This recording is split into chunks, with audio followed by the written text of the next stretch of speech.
Well, good afternoon, everyone.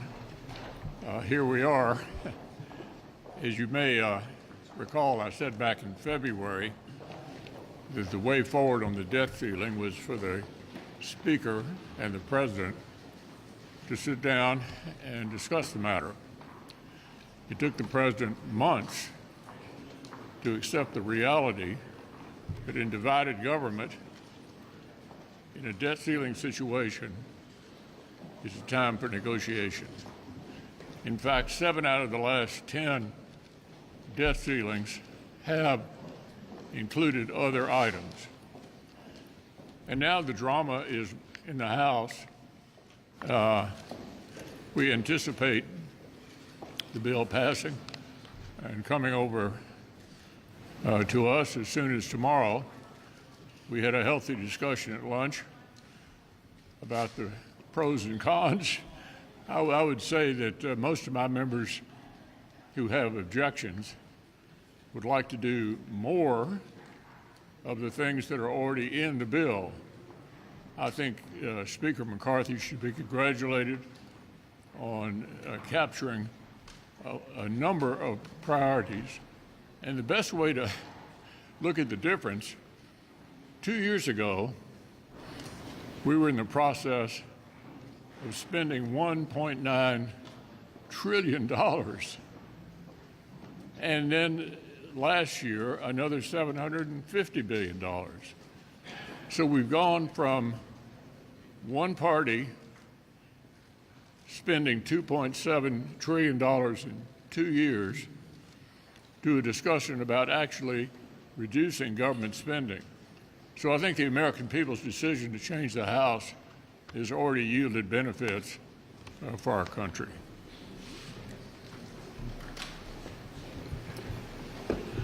Well, as the leader pointed out, the House will act later today and send something over here that we will have the opportunity to vote on in the Senate, and that is, as the leader described, the process from the very beginning that we said would be necessary to get to a deal in the end, and that is to have the leadership in the House of Representatives, Speaker of the House, Kevin McCarthy, and the President be able to sit down and negotiate something, which they have done. And inasmuch as it isn't everything a lot of us would like to see, there are many of us who think that the defense number is not sufficient. There are some real wins in this, I think, hopefully for the American people, not the least of which is the first reduction in non-defense discretionary spending in a decade. $1.5 trillion reduction in non-defense discretionary spending at a time when defense spending is actually going to go up. And that, too, is something that we have not seen in a long time, where you actually are reducing non-defense spending at the same time you're increasing national security funding. Secondly, the permitting reforms, which you'll probably hear a couple of my colleagues talk about, also are significant in the sense that they get rid of some of the needless delays and that have slowed down a lot of these energy projects around the country that would lower energy costs for the American people. So creating some deadlines there is really critical.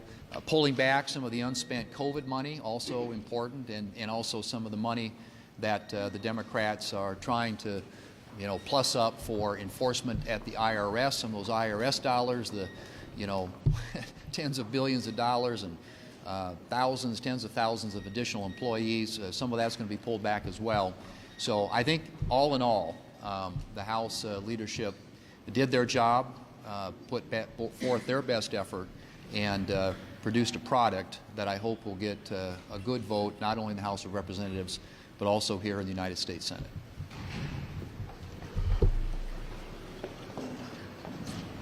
The bill negotiated by Speaker McCarthy is a first step on the road to common sense conservative governing.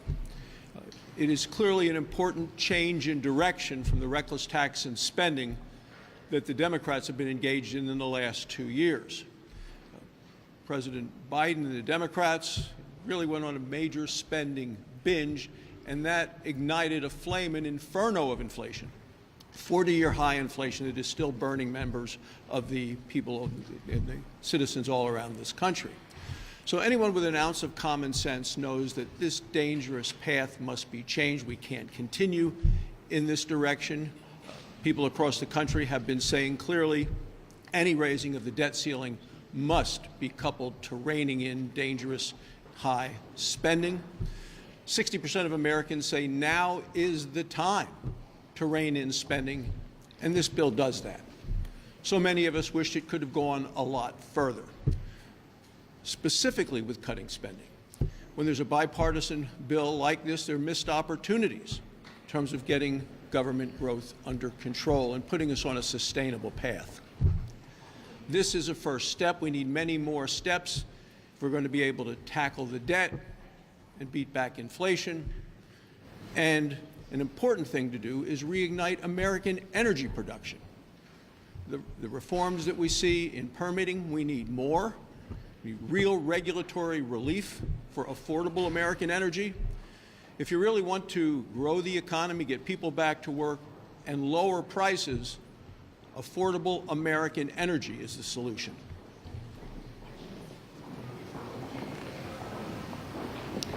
Folks, as we're approaching our $31 trillion of debt, we need to rethink how we are spending our hardworking taxpayer dollars.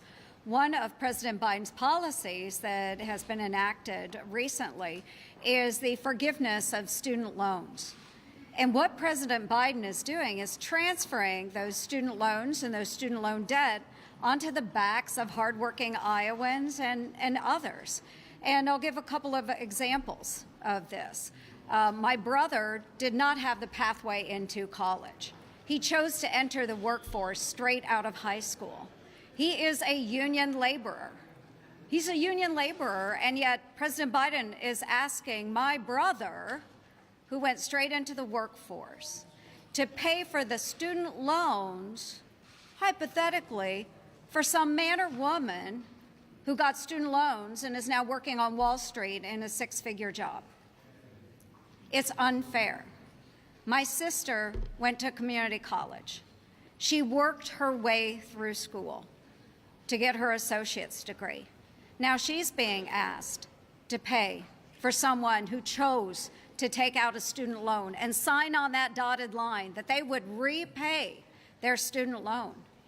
Now my sister is being asked, with her 2-year degree, to pay back somebody else's obligations.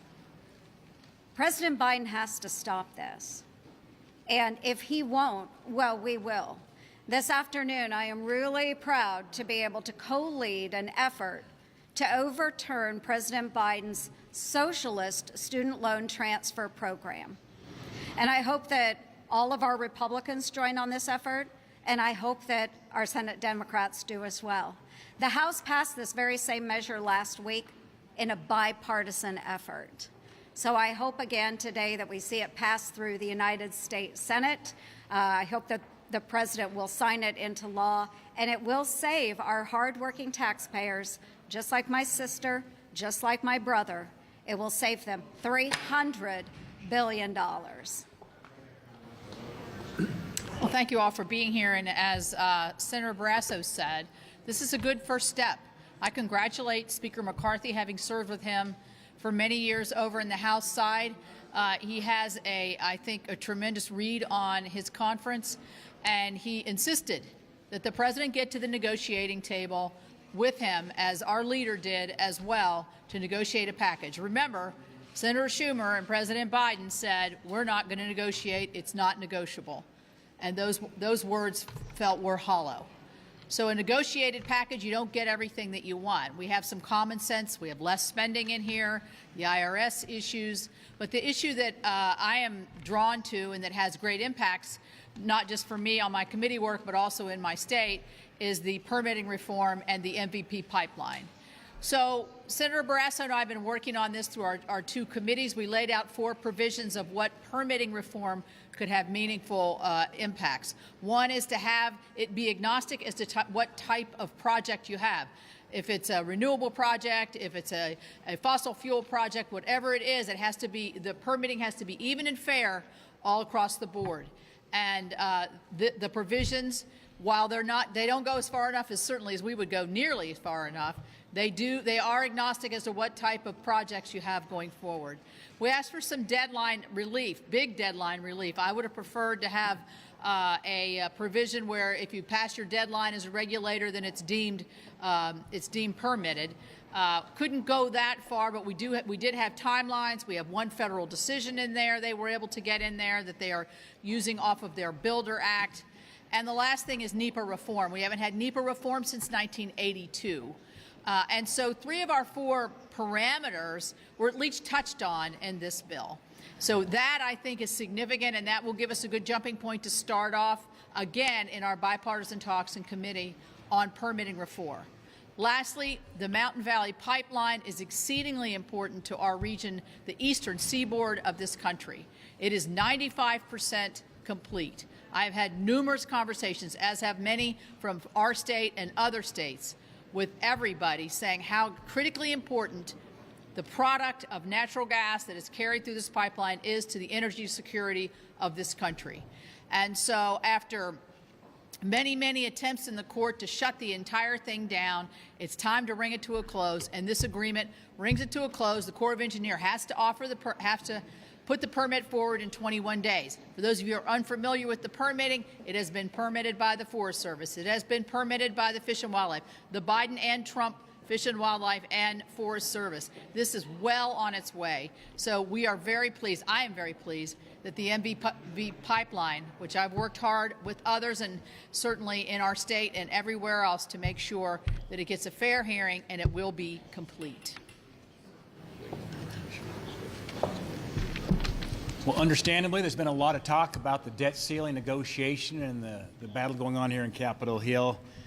But it's important not to overlook a very important Supreme Court decision that was issued last week. For far too long, the Democrats have relied on the courts and bureaucratic agencies to accomplish what they can't get done through the legislative process. Well, some of those days are now over. Last week's ruling on the waters of the U.S. is one more example of bringing some common sense back to our government to rein in much of the big government overreach we see from Washington, D.C. In the Sackett versus EPA case, the Supreme Court unanimously reaffirmed private landowner rights and cracked down on the overreach in the waters of the U.S. regulation. In Montana and in many states out west, we say that whiskey's for drinking, but water's for fighting. This WOTUS rule expanded federal regulatory power over waterways that even included dry ditches and dried up ponds. This allowed the heavy hand of the federal government to take away the land rights of Montana farmers and Montana ranchers, Montana families. The Supreme Court decision rightfully put landowners back in charge. This is a big win. It didn't get a lot of coverage, as it probably should have last week when the Senate was in session. But many of you may have enjoyed a nice lunch today. You can thank a rancher, you can thank a farmer, you can thank the fact they've got water available to make sure they can grow their crops and grow their livestock. Our nation no longer has to worry with these out-of-touch bureaucrats that probably can't find Montana on a map making decisions about Montanans' land for them. Good afternoon. Thank you. What's your expectation as to how fast the Senate should move on this? Some people think Friday night, want to keep the markets calm. Obviously, the deadline is Monday. How long of the weekend do you think is reasonable to give people their say before this has to get done over the weekend or Friday? I can tell you what I hope happens is that those who have amendments, if given votes, will yield back time so that we can finish this Thursday or Friday and soothe the country and soothe the markets. Defense spending. Your colleague Rand Paul says it's unreasonable to try to make a dent in the federal deficit. If you're only looking at non-defense discretionary, you need to look at the mandatory programs, Social Security, Medicare. You've said in the past that big things happen under divided government. Do you think you'll be able to bring the Democrats or force the Democrats to the table on those biggest drivers, the debt, Social Security, and Medicare, anytime in the foreseeable future? Well, that's a better question to address Senator Paul. It's been challenging over the years to get both sides to look at the very large picture. But, as I said earlier, in this 2-year period, we've gone from spending $2.7 trillion to talking about cutting $1.5 trillion over the next few years and in adopting at least versions of other Republican priorities, all of which have been outlined here. So at least we're going in a different direction. Mr. Leader. Manu? A lot of concerns within your conference about the defense spending level that does not keep up with Yeah. the pace of inflation. Do you share those concerns as the Speaker of negotiate a better deal on? Yeah, I think that's the worst part of the deal is the defense buildup, which we began in December. Peters out and is only up slightly, but more than domestic. So I don't think it's as good as I would like, but if you look at the totality of the agreement, I think it should be supported, and our defense needs will still be there. In fact, if you consider what we did in December and add to it what this bill would do, that's a 9.7% increase, at least heading in the right direction. Mr. Leader.